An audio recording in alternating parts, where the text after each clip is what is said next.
بسم اللہ الرحمن الرحیم۔ السلام علیکم ورحمۃ اللہ وبرکاتہ۔ خاموشی عبادت ہے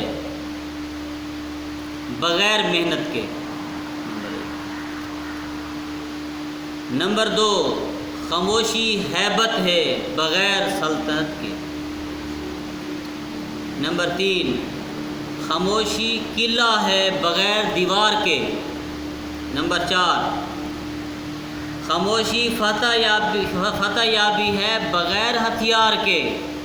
نمبر 5، خاموشی آرام ہے کرامن کاتبین کا۔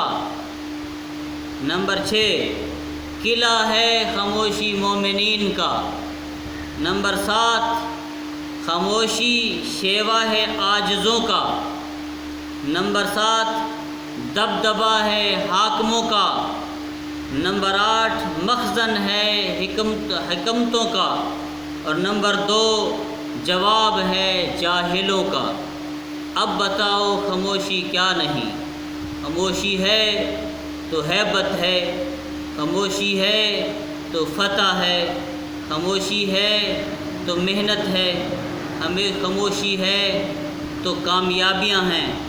اگر جو شخص عذاب قبر سے محفوظ رہنا چاہتا ہے وہ دنیا سے اتنا صرف تعلق رکھے جتنا بیت الخلاء سے رفع حاجت کے لیے کام آتا ہے، اس میں اتنا وقت لگتا ہے، اتنا تعلق دنیا سے رکھے۔ باقی جتنا ہو سکے یا خاموشی اختیار کرے، خاموشی سے بہتر ہے کہ پھر وہ ذکر اصغار کے اندر وقت گزارے، کہ اللہ کی یاد میں جو وقت گزرے گا وہ جو ہے ایک نعمت، ایک رحمت، ایک برکت بن جائے گا۔ اور اگر ذکر اصغار نہ ہو سکے تو پھر وہ خاموشی اختیار کرے۔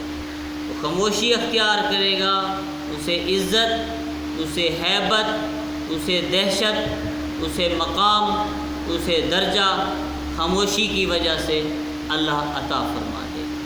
دعا ہے اللہ تبارک و تعالی ہمیں اپنی زبان کی حفاظت کی توفیق عطا فرمائے۔ نبی کریم صلی اللہ علیہ وسلم نے فرمایا، 2 چپڑوں کے درمیان زبان اور 2 ٹانگوں کے درمیان نفس کی ضمانت تم دے دو، جنت کی ضمانت مجھ سے لے لو۔ دعا ہے اللہ تبارک و تعالی ہمیں اس حدیث پر عمل کرنے کی توفیق عطا فرمائے۔ آمین ثم آمین۔